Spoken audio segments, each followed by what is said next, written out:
আজকে এই বাংলার জমিনে 100%-এর মধ্যে 100% ইসলামিক রাষ্ট্র হওয়া সত্ত্বেও, মুসলমান ঘরের মুসলিম সন্তান হওয়া সত্ত্বেও আজকে যারা কোরআনের পক্ষে কথা বলে, আজকে যারা আল্লাহ রসুলের হাদিস নিয়ে কথা বলে, আজকে যারা আল্লাহ রসুলের রেখে যাওয়া সেই দিনকে দুনিয়ার জমিনে প্রতিষ্ঠিত করার জন্য, আল্লাহ রসুলের সেই কালিমার পতাকাকে এই বাংলার জমিনে উড্ডীন করার জন্য যারা অক্লান্ত কষ্ট মুজাহাদা সহ্য করতেছেন, যারা অক্লান্ত পরিশ্রম সহ্য করে যাইতেছেন, আজকে তাদের বিরুদ্ধে মিথ্যা অভিযোগ করা হয়, আজকে তাদের বিরুদ্ধে মিথ্যা মামলা করা হয়।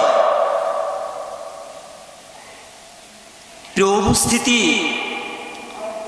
2019 সাল থেকে নিয়ে 24 সাল পর্যন্ত দীর্ঘ 5 বছরে অসংখ্য উলামায়ে কেরামকে, আলেমে দ্বীনকে জেলখানায় বন্দী করা হয়েছে। শুধু তাই নয়, আজকে তাদেরকে জেলখানায় বন্দী করে তাদেরকে রিমান্ডে নিয়ে তাদের উপরে নির্যাতন জুলুম করা হয়েছে। আবার দেখা যায় কাউকে জেলখানা থেকে মৃত্যু অবস্থায় বাহির করা হয়েছে। প্রিয় উপস্থিতি, একের পর এক পালাক্রমে আলেম ওলামাকে সেই জেলখানা থেকে নির্দোষ হিসেবে তাদেরকে ছেড়ে দেওয়া হয়েছে। সর্বশেষ আমাদের সেই মাথার তাজ শাইখুল হাদিস ইবনে শাইখুল হাদিস মামুনুল হককে গত শুক্রবারে তাকে ছেড়ে দেওয়া হয়েছে। প্রিয় উপস্থিতি, আমাদের এই ঘোর আমানিশিকা, এই অন্ধকারকে আলোকময় করতে আবারও আমাদের মাঝে উজ্জ্বল দীপ্তিময় আলোক রশ্মি নিয়ে আমাদের মাঝে আবারও ফিরে আসলেন আমাদের সেই মাথার মুকুট, আমাদের মাথার তাজ আল্লামা মামুনুল হক হাফিজাহুল্লাহ। মুহতারাম হাজিরিন, আজকে যে সমস্ত আলেমে দ্বীন আল্লাহর পবিত্র কোরআনুল কারীমের আইনকে বাস্তবায়ন করার জন্য যাদেরকে জেলখানায় বন্দী করা হয়েছিল, আপনাদের মনে হয় তারা কি চোর ছিলেন? তারা কি ডাকাত ছিলেন? তারা কি কুকর্মের কাজে লিপ্ত ছিলেন? প্রিয় উপস্থিতি, আপনারা ভালো করে জেনে রাখেন, প্রতিটি আলেম, হক্কানি আলেমে দ্বীন এই জাতির জন্য, এই বাংলার জমিনের জন্য, এই উম্মতি মুহাম্মদীর জন্য রহমত স্বরূপ হিসেবে আল্লাহ সুবহানাহু ওয়া তাআলা এই বাংলার জমিনে প্রেরণ করেছেন। প্রিয় উপস্থিতি, আজকে আমরা আলেম ওলামার বিরুদ্ধে কলম ধরি, আজকে আমরা আলেম ওলামার বিরুদ্ধে মিথ্যা অভিযোগ করি। আপনারা ভালো করে শুনে রেখেন, আল্লাহ রাসূল বর্ণনা করেছেন, ইন্নাল উলামা ওয়ারাসাতুল আম্বিয়া, নিশ্চয় আলেমগণ হচ্ছে পয়গম্বরগণের ওয়ারিশ। মুহতারাম হাজিরিন, আজকে যদি আমরা সেই আলেমগণকে, সেই হক্কানি আলেমের দ্বীনকে আজকে আমরা যদি লাঞ্ছিত করতে চাই, আজকে তারা লাঞ্ছিত হবে না, বরং আজকে আমরা নিজেরাই লাঞ্ছিত হব।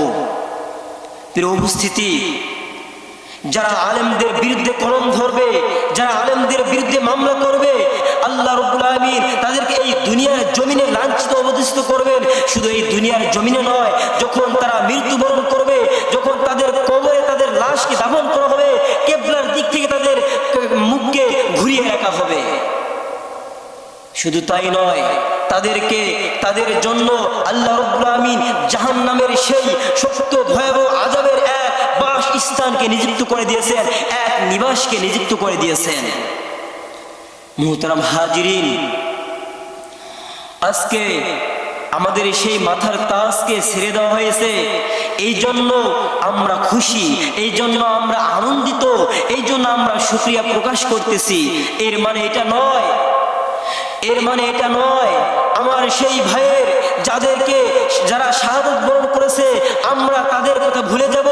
এর মানে এটা নয় মধুখালীতে আমার মুসলমান ভাইয়ের উপরে যে অত্যাচার করা হয়েছে, যাদেরকে পিটিয়ে এই বাংলার জমিন থেকে, এই দুনিয়া থেকে যাদের জীবনকে বের করে নেওয়া হয়েছে, যাদের উপরে জুলুম নির্যাতন করা হয়েছে, আমরা সেই কথা কখনো ভুলে যাব না। আপনারা ভালো করে শুনে রেখেন, বিশেষ করে বলতেছি, হে হিন্দু সন্ত্রাসীগণ, তোমরা ভালো করে জেনে রাখো, এই বাংলার জমিন কোনো হিন্দুয়ানি নয়, এটা বাংলার জমিন, এটা কোনো ইন্ডিয়া নয়, এটা ভারত নয়, দিল্লি নয়, এটা বাংলার জমিন, এটা মুসলমানের দেশ, এটা মুসলমানের রাজত্ব চলবে, এটা ইসলামিক কায়েমত চলবে, এটা ইসলামিক রাষ্ট্র। শুধু ইসলামিক রাষ্ট্র নয়, এটা এই ইসলামিক রাষ্ট্রে ইসলামিক শাসন ক্ষমতা চলবে। এটা বাংলার জমিন, এটা বাংলার জমিন নয়, এটা আউলিয়াদের জমিন, এটা হক্কানি আলেমে দ্বীনের জমিন, এটা শাহজালাল রহমতুল্লাহি আলাইহির পূর্ণভূমি বাংলাদেশ। মুহতারাম হাজিরিন, আপনারা ভালো করে জেনে রাখেন, আল্লাহ রাব্বুল আলামিন পবিত্র কোরআন কারীমে বর্ণনা করেন, ইন্নামা ইয়াখশাল্লাহা মিন ইবাদিহিল উলামা, নিশ্চয় আলেমগণ আল্লাহ রাব্বুল আলামিনকে ভয় করেন। যদি আলেমগণ আল্লাহ তাআলাকে ভয় না করতেন, তাহলে আল্লাহ তাআলা পবিত্র কোরআনুল কারীমে এই আয়াতকে অবতীর্ণ করতেন না। অথচ আজকে দেখা যায়, আমরা মুসলমান ঘরে সন্তান হয়েও আজকে আমরা এই ছোট ছোট যারা হাফেজ, যারা পবিত্র কোরআন কারীম শিক্ষা করে, যারা ইলমে নববী শিক্ষা করে, যারা ইলমে দ্বীন শিক্ষা করে, যারা এই কোরআনের ধারকবাহক, যারা এই কোরআনের পথ প্রদর্শক, যারা ইলমে নববীর রাহবার, আজকে আমরা তাদের বিরুদ্ধে কলম ধরতেছি, আজকে আমরা তাদেরকে হাই প্রতিপন্ন করতেছি।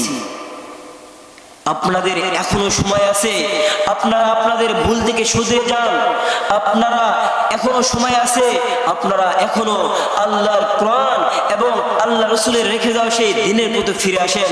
আল্লাহ তাআলা আপনাদেরকে দুনিয়াতেও সুখময় করবেন এবং পরকালেও আল্লাহ তাআলা আপনাদের জন্য জান্নাতের সুখময় সেই জায়গার ব্যবস্থা করে দিবেন।